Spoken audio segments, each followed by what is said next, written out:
আল্লাহ তাআলা আরশের উপরে আছেন, তিনি পর্দা দিয়ে ঘিরে রেখেছেন তাকে, যাতে করে সবকিছু নষ্ট না হয়ে যায়। যদি তিনি পর্দা খুলতেন সবকিছু পুড়ে ছাই হয়ে যেত। তো জান্নাতে যাওয়ার আগে কেউ কারোর জন্য সুপারিশ করবে না। জান্নাতে যাওয়ার পরেও আল্লাহ যার কথা তার মনে করে দিবে, সে তার জন্য সুপারিশ হবে। কার কথা মনে করে দিবে? দুনিয়াতে গুনাহ করেছে কিন্তু ঈমান ঠিক ছিল, তাওহীদ ঠিক ছিল, আল্লাহকে রব মানছে, আল্লাহর নাম এবং গুণের স্বীকৃতি দিয়েছে, ইবাদত পুরোটা আল্লাহর জন্য করেছে। সে সবকিছু আল্লাহর জন্য করতো, কারোর জন্য করতো না, কারো খুশির জন্য করতো না, অমুকের খুশি করার জন্য অমুকের খুশি করার জন্য কাজ করতো না। একমাত্র রবকে খুশি করার জন্য রাতের অন্ধকারে নামাজ পড়ছে, কেউ দেখে নাই। নিজে যা করছে একমাত্র আল্লাহর উদ্দেশ্যে করেছে।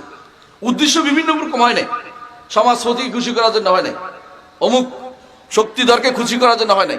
আল্লাহকে খুশি করার জন্য যে ব্যক্তি কাজ করেছে ওই ব্যক্তি হচ্ছে ঈমানদার, ওই তাওহীদবাদী। কিছু গুনাহ করেছে, পড়ে আছে, জাহান্নামে পড়ে গেছে, কষ্ট পাচ্ছে, আপনি জান্নাতে গেছেন তার বন্ধু হিসাবে, আপনার কাছে আল্লাহ তাআলা ইলহাম করবেন আপনার মনের ভিতরে যে তোমার বন্ধুর জন্য সুপারিশ করো। আপনি যাই বলবেন যে আল্লাহ আমার বন্ধু জাহান্নামে পড়ে আছে, খুঁজে বের করো।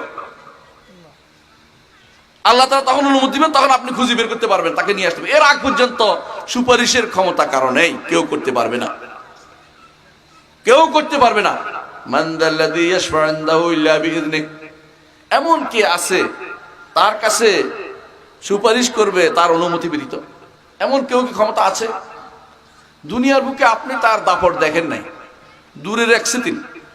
আল্লাহ তাআলা আরশের উপরে আছেন, তিনি পর্দা দিয়ে ঘিরে রেখেছেন তাকে, যাতে করে সবকিছু নষ্ট না হয়ে যায়। যদি তিনি পর্দা খুলতেন সবকিছু পুড়ে ছাই হয়ে যেত। হাসরের মাঠে আল্লাহ তাআলা আপনাকে তেমন চোখ দিবেন যে চোখে আপনি সহ্য করতে পারেন, এমন শরীর দিবেন যে সকল সহ্য করতে পারে। আপনি যদি জান্নাতে যান, জান্নাতে গেলে যেহেতু জান্নাতগুলো হচ্ছে আরশের নিচে, আরশের নিচে জান্নাত, আরশের নিচে হবে জান্নাত। সবচেয়ে উপরে টপ লেভেলের জান্নাতের জান্নাতুল ফেরদাউস, প্যারাডাইস যেটাকে বলেন আপনারা, সেটা হচ্ছে সরাসরি আরশের নিচে। যে সেখানে যাবে উপরের দিকে তাকাবে, আল্লাহকে দেখতে পাবে। আল্লাহ, সেখানে যাওয়া পর্যন্ত আপনাকে প্রত্যেকটি কাজে আমার রবের মুখী হতে হবে। আপনাকে বলতে হবে ইন্না সালাতি ওয়া নুসুকি ওয়া মাহইয়ায়া ওয়া মামাতি লিল্লাহি রাব্বিল আলামিন। আমার সালাত এবং আমার ইবাদত, যাবতীয় ইবাদত কারোর জন্য করা যাবে না, একমাত্র আল্লাহর জন্য। ওয়া আন্নাল মাসাজিদা লিল্লাহি ফালা তাদউ মা'আল্লাহি আহাদা, সিজদার জায়গাগুলো একমাত্র আল্লাহর জন্য, মসজিদগুলো আল্লাহর জন্য। সিজদা যেখানে দেয়া হয় এগুলিটা কার? আল্লাহর জন্য নির্ধারণ করতে হবে, কারোর জন্য আর সিজদা দিব না। সিজদার জায়গা আপনার হাতের কয় হাতে কত অঙ্গে সিজদা করতে হয়? 7 অঙ্গে। 7 অঙ্গকে আল্লাহর জন্য নিবেদিত করতে বলেছে, এটার অর্থ এটাও। ওয়া আন্নাল মাসাজিদা লিল্লাহ, সিজদার এই অঙ্গগুলো একমাত্র আল্লাহর জন্য। ফালা তাদউ মা'আল্লাহি আহাদা, আল্লাহ ব্যতীত কাউকে আহ্বান করো, আল্লাহর সাথে আর কাউকে আহ্বান করো না, আল্লাহকে শুধুমাত্র আহ্বান করতে হবে।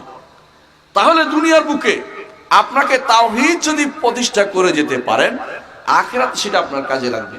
কিন্তু তাওহীদের বিপরীত কিছু হয়ে গেলে আপনার জন্য কেউ এগিয়ে আসবে না, আপনি চিরস্থায়ী জাহান্নামী হয়ে যাবেন, চিরস্থায়ী জাহান্নামী হয়ে যাবেন।